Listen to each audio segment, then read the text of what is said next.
बंधुओं, आज मैं राष्ट्र हित में अब एक नए विचार आज देश के सामने मैं प्रस्तुत कर रहा हूं। मुझे आपसे निवेदन है, YouTube के ऊपर आप कृपया सब्सक्राइब और लाइक करने की कृपा करें। जितने अधिक लाइक होंगे उतने ही देश के अंदर नई प्रेरणा मिलेगी। आज देश के अंदर अगर कहीं चर्चाएं होती है तो घोटाले और भ्रष्टाचार की सबसे अधिक होती है। कारण यह है कि घोटाले और भ्रष्टाचार की बातें सुन सुन करके पूरा देश का आम नागरिक बहुत त्रस्त हो गया है और राजनीति और राजनेताओं से विश्वास उठने लगा है। आज जो 16-26 पार्टियां इकट्ठी हुई है, अगर उनका इतिहास अगर देखा जाए तो घोटाले और भ्रष्टाचार से भरा हुआ उनका इतिहास अगर है। आज बंधुओं, मैं एक बात बता देना चाहता हूं कि आज ये भ्रष्टाचार की जो बीमारी है, भ्रष्टाचार की जो बुनियाद है, भ्रष्टाचार की आधारशिला है, वो किन पार्टी ने रखी है? वो रखी है कांग्रेस पार्टी ने। आप कहेंगे कैसे? मेरे पिताजी कहा करते थे कि जब बांध बंधा था भाखड़ा नंगल डैम, उस समय प्रधानमंत्री जवाहरलाल नेहरू थे और वहाँ के मुख्यमंत्री का, पंजाब के जो मुख्यमंत्री थे वो प्रताप सिंह केरो थे, जो कि उस समय पंजाब, हिमाचल और हरियाणा और पंजाब ये मिलकर के एक प्रांत हुआ करता था। जब भाखड़ा नंगल डैम के ऊपर जब प्रधानमंत्री उद्घाटन करने आए, वहाँ के नेताओं ने, कुछ लोगों ने शिकायत करी, बोले पंडित जी इसमें करोड़ों रुपए का घोटाला हुआ है, भ्रष्टाचार हुआ है, कृपया इसकी जांच करवाई जाए। पंडित जवाहरलाल नेहरू ने सुनते रहे, कोई जवाब नहीं दिया। और क्यों? अंत में बताऊंगा क्या कहा उन्होंने। प्रताप सिंह केरो उनकी नाक के बाल थे और उन्होंने फिर कहा, देखिए भ्रष्टाचार हुआ है तो क्या हुआ?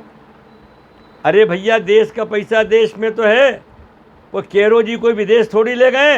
देश का पैसा देश में काम आएगा। आप लोग उनको झटका दिया, लोग चुप हो गए। बंधुओं, अगर उस समय सरदार वल्लभ भाई पटेल होते देश के प्रधानमंत्री, तो प्रताप सिंह केरो से इस्तीफा लेके उसकी न्यायिक जांच कराते और जांच में अगर प्रताप सिंह केरो बरी हो जाते तो फिर मुख्यमंत्री बना देते। ऐसा कठोर निर्णय कोई अगर देश में ले सकता था तो वो थे सरदार वल्लभ भाई पटेल। अब लोग चुप हो गए। मेरे पिताजी कहते थे कि भैया ये सब भ्रष्टाचार तो दुनिया वहीं से शुरुआत हुई है। और इसके बाद में धीरे धीरे लोगों को प्रोत्साहन मिला, राज्य की सरकारें बनती गई। प्रदेश के अंदर कई राज्यों में लगभग 90% राज्यों में कांग्रेस की सरकार थी, कांग्रेस के मुख्यमंत्री थे और उन लोगों ने वहीं से शुरुआत घोटाले की शुरू करी। हुआ क्या? जो ईमानदार मंत्री थे वो ईमानदारी पर है, लेकिन जो कुछ मंत्री ऐसे थे जो कि मतलब राजनीति को व्यापार समझ के करके जो घुसे थे, उन्होंने भ्रष्टाचार करना शुरू किया और अपने परिवार का भरण पोषण शुरू कर दिया। धीरे धीरे करके 70 सालों में ये बीमारी इतनी बढ़ी कि ऊपर से लेके नीचे तक, ग्राम पंचायत तक, आज ये भ्रष्टाचार में ये देश को भ्रष्टाचार में की बीमारी फैल गई। आपको बता देना चाहता हूँ, इन्हीं कांग्रेस पार्टी के प्रधानमंत्री हुआ करते थे राजीव गांधी। उन्होंने कहा कि मैं केंद्र से 1 रुपया भेजता हूँ, 85 पैसे भ्रष्टाचार में चले जाते हैं, 15 पैसे देश के विकास में लगते हैं। मेरे दोस्तों, अगर यही केंद्र का पैसा 95% भी अगर देश के विकास में लगता है, 5% अगर कभी भ्रष्टाचार में चला भी जाता तो कोई फर्क नहीं पड़ता था, लेकिन 95% पैसा अगर देश में लगता तो आज हमारा हिंदुस्तान विकसित राष्ट्र कभी का बन गया होता, विश्व के अंदर बहुत ऊंचाई पे पहुंचता। आज ये बंधुओं, मैं इतना ही कह रहा, ये बीमारी है। अब ये बीमारी कैसे होगी ठीक? भाई, बीमारी कोई भी हो, शारीरिक बीमारी हो, कोई भी बीमारी हो, उसका इलाज कौन करता है? डॉक्टर ही करेगा ना। तो इस भ्रष्टाचार की लाइलाज बीमारी का इलाज अगर कोई करेगा, मैं अपने शब्दों में कहना चाहता हूँ, अपनी अंदर की भावना है, वो डॉक्टर नरेंद्र मोदी प्रधानमंत्री है जो इस बीमारी को ठीक करके रहेगा।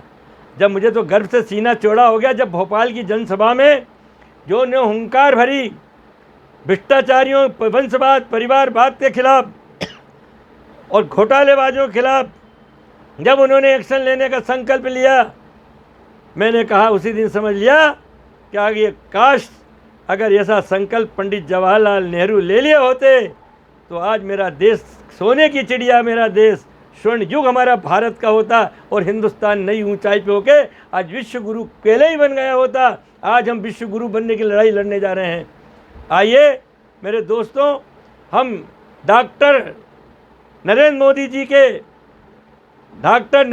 जी का को मजबूत करिए, समर्थन देके मजबूत करिए।